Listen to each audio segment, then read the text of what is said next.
Dr. Tan Wu Ming.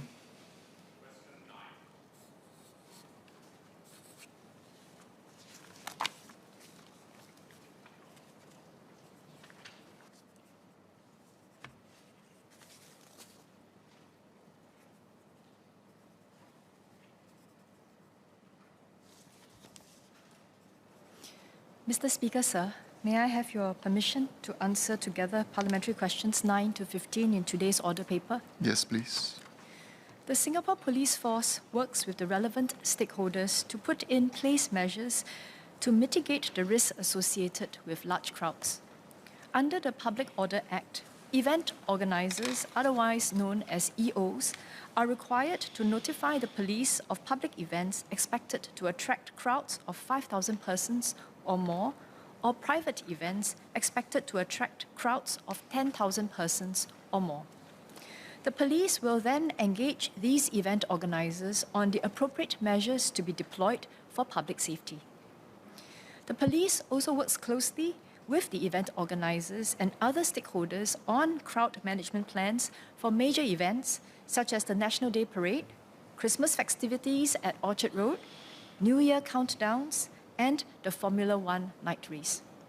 These plans may include measures such as the monitoring of crowd size, the deployment of security personnel, and the regulation of crowd control at congregation areas and potential choke points. They may also include cordoning off areas with public safety risks such as narrow pathways and bridges and signages to guide the public on diversions and closures of thoroughfares. The police are deployed on the ground at these major events to ensure law and order, as well as to provide swift responses to incidents. Contingency plans are also put in place. These may involve catering for emergency lanes to facilitate emergency responses within crowded areas and closing off high-risk areas preemptively before they become overcrowded. As for indoor venues, occupant limits are regulated by the Singapore Civil Defence Force under the Fire Code and Fire Safety Manager regulations.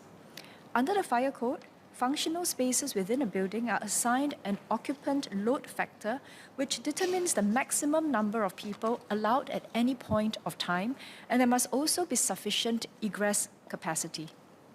In general, the Fire Code requires every story of a building to have at least 2 independent exit staircases to ensure timely evacuation.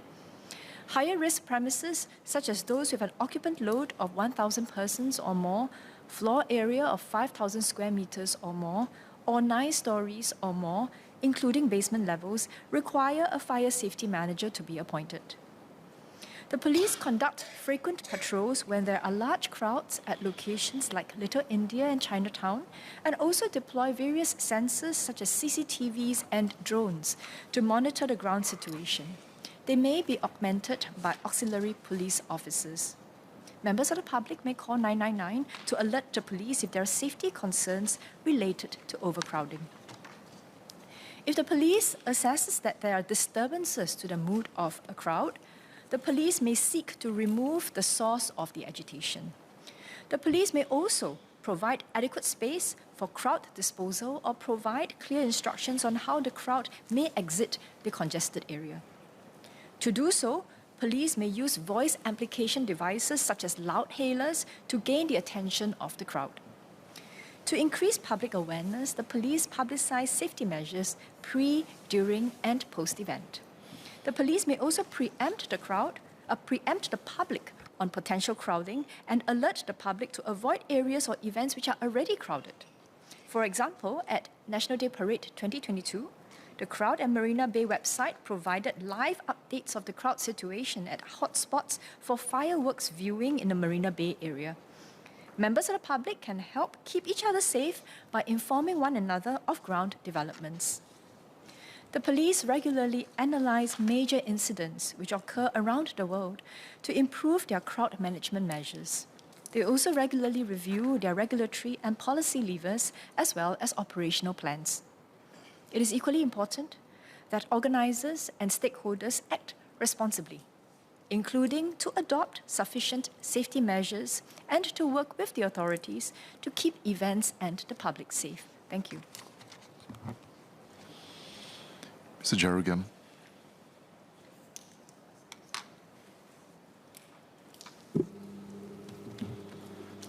I thank the MOS for her reply.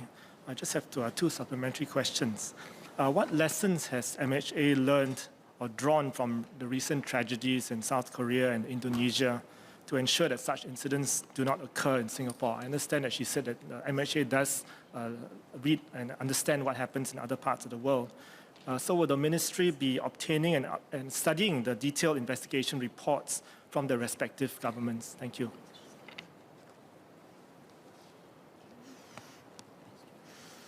I thank the member for his question. Definitely, the police, the SCDF, we do regularly analyze incidents that happen in other parts of the world to see what lessons we can learn through these unfortunate incidents. First and foremost, many of the questions filed were about the number of persons, the size of the crowd. But I think what is also important to understand and acknowledge is that it's not just about the absolute size of the crowd. You can have a situation whereby actually the absolute size is not very large, but actually they are in a very concentrated, very congested area. And that there might not be entry and exit points that are regularly available. So I just wanted to clarify and elaborate that it's not just about the absolute size of the crowd, but about the specific terrain that we're looking at. So before any incident happens, when the police is aware that there is an event that's about to happen, when they receive notification of the application for the event, the police actually works with the event organizers to understand the lay of the land, to get a sense of what are the entry and exit points, to see whether or not, at least from what we can understand, pre-event, that this is an area whereby preemptively we can ensure that we can have good crowd flow to prevent such incidents from happening. Secondly, I think the member had filed a question about the use of tear gas. I would be quite specific about this, that the police will only use riot control agents, which include tear gas, in very specific situations, where there is a serious threat of harm to persons and property or the risk of significant public disorder. I think just based on recent memory, I don't think there have been recent incidents whereby we use tear gas, because we acknowledge that it can cause public chaos. Another lesson that we have learned from looking at incidents that happen overseas is that the action that we take has to be proportionate, and we have to be very careful in the way we handle such incidents. Thank you. Dr. Tan Wu Ming.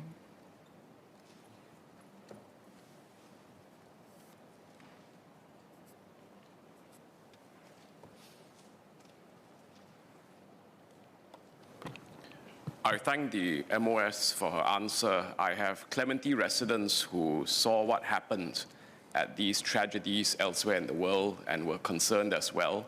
I have two supplementary questions.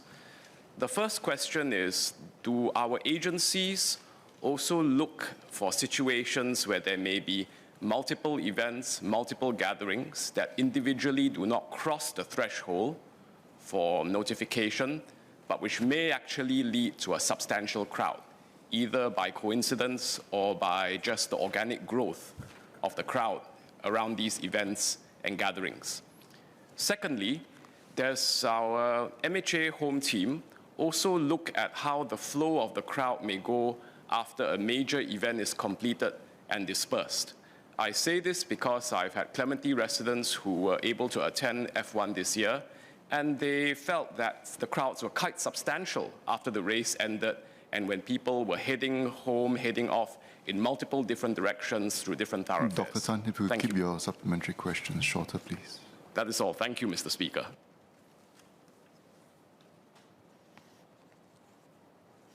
I thank the member for his supplementary questions. First and foremost, even where there are instances where the individual event itself does not cross thresholds, I think we recognize that typically that when crowds gather, they tend to happen around two specificities. One is that it typically happens around specific festivals. So actually, when there are specific festivals, whether or not it's New Year, Christmas, actually, I think our police are on quite high alert. And they know that there are historically venues that crowds will gather. So it is not like if, let's say, for example, in a place like Orchard Road, you can have different groups of crowds gathering. Each does not cross the threshold of 5,000. But it doesn't mean that the police is not doing anything, because the police would already be quite well aware that this particular venue is a place where crowds typically can gather, and they will gather around specific times of the year, and they would be on standby. There would be police patrols to ensure that there is law and order, and to disperse crowds if necessary. On the second point, indeed, I had mentioned in my earlier reply about both entries and exits. And it's not just about physical doors. It's also about how people move in and out of an event. I mean, many of us would have attended National Day parades and all sorts of other large-scale events before. And you would notice that we've had road diversions, we've had crowd marshals. That takes place both before and after an event. Thank you. Mr. Murali Pillay. Thank you, Mr. Speaker, sir. I have two SQs for the Honourable MOS. First, I wonder whether the police is minded to develop bespoke regulations to deal with different types of crowds. For example, a crowd at a rock concert would be different, it would behave differently from a crowd at a place of worship. And this is something that was found in scientific literature.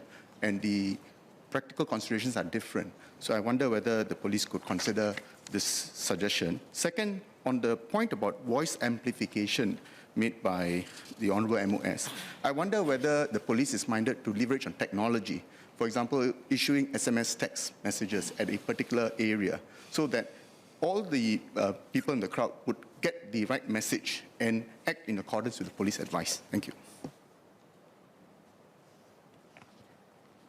I thank the member for his two suggestions. Thank you very much. It always allows us to further think about how we can improve our processes. On the first point that you mentioned about bespoke regulations, I just wanted to add that when the police assesses an event or potential risk, it is not just about physical attributes such as the terrain or numbers of people. Indeed, we also do pay attention to the dynamics of the crowd. What kind of people are likely to attend? What kind of fervor or enthusiasm or emotions they will likely display. So these are already taken into account when the police works with the event organizers in the first instance to think about how to best manage the crowd. On the second point, definitely we're always on the lookout for better uses of technology. We do have a SG Secure app. I would have to check internally whether or not we use it to send out SMS notifications, but that's one possibility. So thank you very much. Mr. Gantiampo. Thanks MSF for the MOS for the very so-called clarifications. And I just want to ask whether there will be any area that the MH6 will identify and so-called advise publics for such area that actually is not advisable to hold event that could lead to all these possible consequences. Thank you. Yes, like I mentioned earlier, we work very actively with event organizers in the first instance. So when we are aware that event organizers want to specifically organize an event, and at that point in time, when they submit their application, they would already mention the venue, the likely crowd size, and what their crowd control measures are. So at that point in time, if the venue is not something that's suitable, the police would already inform them. Thank you very much. Mr. Lim Biao-Chuan. Thank you, Speaker. May I ask the Minister of State, what if there is no one single organizer, for example, at Clarke Quay, at Boat Quay, where many pubs organize New Year countdown events? Who does police typically will liaise with in trying to manage the crowd? where there are large crowds of people in those areas. Clarke Quay, Boat Quay, where they have New Year countdowns. I thank the member for his question. Like my earlier response, I believe it was to Dr. Tan Wu Ming, we are aware that there are certain venues that typically, over festivities, there would be crowds. So whether or not there is a specific event organizer organizing the entire event, it doesn't change the fact that there will be police, security, crowd control, crowd marshals on standby. Police patrolling the venue, the entire event space, and where there are separate applications by individual event organizers, even though it might not be one combined event organizer for the whole space, the police would already have made their individual assessments. And they would know that, for example, there's going to be a large-scale event because this is New Year or something. And after considering what is the likely size of the overall crowd, regardless whether or not the individual event organizers have specified what their individual crowd sizes are, the police would assess it as a whole. So it's not so much as like they definitely have to have one counterparty to discuss with. They will look at law and order and public control as a whole, and they will deploy the necessary trained personnel and crowd marshals. Sometimes maybe they may also activate volunteers. Some of the event organizers may have volunteers to take into account what the overall crowd management situation should be like. Thank you.